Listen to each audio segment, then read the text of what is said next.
I'm here at Charlie Vettiner Park, and we're going to find out how a professional attacks this course. Hi-ya! Oh, you said attack the course. Sorry. Hole 17 at Charlie Vettiner is a fantastic teaching hole because this is as beautiful as a par 3 hole gets. You've got beautiful rolling hills, slightly downhill. You've got obstacles on both sides with a great amount of risk reward because if you miss the fairway, you might bogey. You're going to be in trouble. You have a hill you have to crest, which means you have to perfectly gauge your distance because a little bit too far, massive penalty into the woods, probably going to par it anyways, even though you hit the fairway. It's a beautiful hole.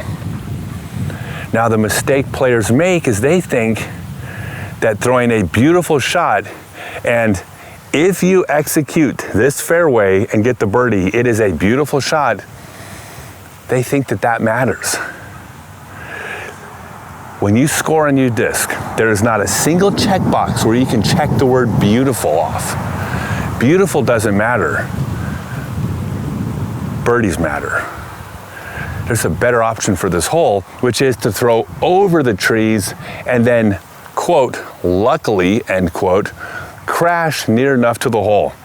Ain't nothing pretty about that. You're just throwing up above everything, hoping you get lucky. But here's the thing, when you throw over the trees, you have almost no risk of hitting something early and taking a bogey. So you've taken bogey almost out of the equation, but you've also calculated, let's say on a hole like this, it's 370 feet, I've calculated that there's a 30 to 40% chance that I'll hit the trees close enough and make the putt. That's not pretty. That shot down the middle, super pretty, but I think I can only execute that shot 15 to 20% of the time. It is mathematically incorrect for me to throw the more beautiful shot because you know what's beautiful? Not bogeying. And you know what's more beautiful than that? Birdies. So I'm going to throw over the trees and hope I get lucky.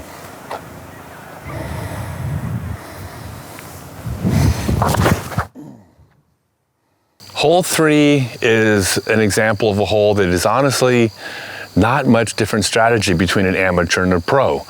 You got to hit the fairway. You want to choose a disc if you're right-handed throwing backhand that will fade to the left. Probably the only difference is if you have the power, and I suppose if you're an amateur with the power, you're probably thinking the same thing, and that is there's a chance of eagle because it's a par 4, but it's a pretty soft par 4.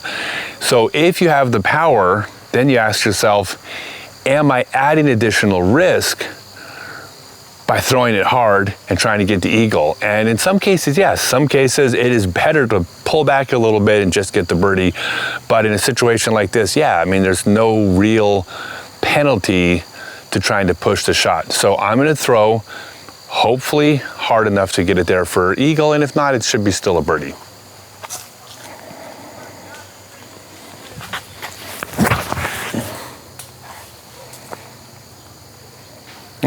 Not a great shot, still a pretty easy approach.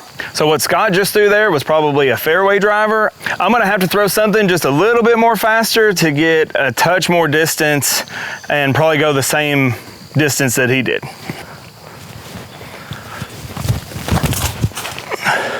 That's a great shot. Oh, a little low. Nah, it still looks like a birdie. Not bad. All right, so I was probably being a bit big for my britches. I thought that I could throw a slightly uphill fairway driver 420 feet. I keep forgetting my age. I'm gonna try throwing the scorch and should be able to get there, no problem.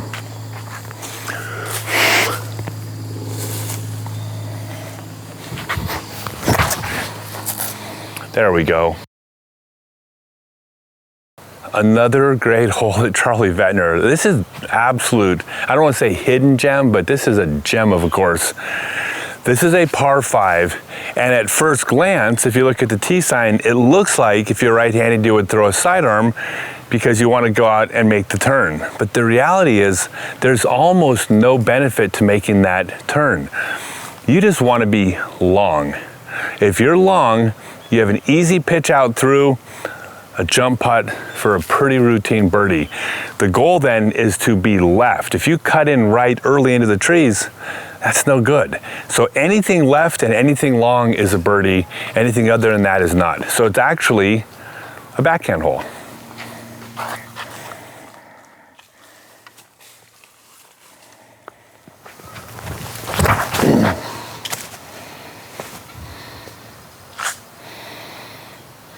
That's it. So again, just like the drive, there is very little benefit to trying to cut the corner really tight just to get an extra 20 or 25 feet of distance, if doing so is going to be putting the rough into play, which in this case it will.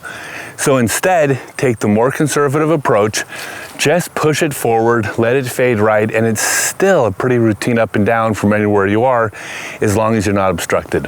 So in this case, I'm not going to throw high, I'm just going to throw the low shot, sacrificing distance for placement.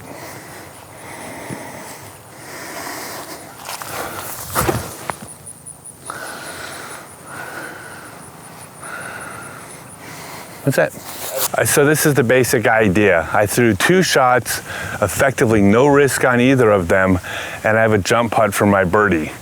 All the risk in the world, still probably not going to birdie it, and I'm putting now a par into play. So it's not about being aggressive every time.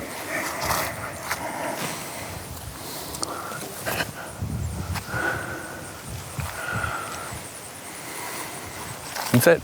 If you're interested in my teaching, go to scottstokely.net. You can read about my upcoming full-day seminars, my 2-hour clinics, even my 6-month online Become a Complete Disc Golfer class, scottstokely.net.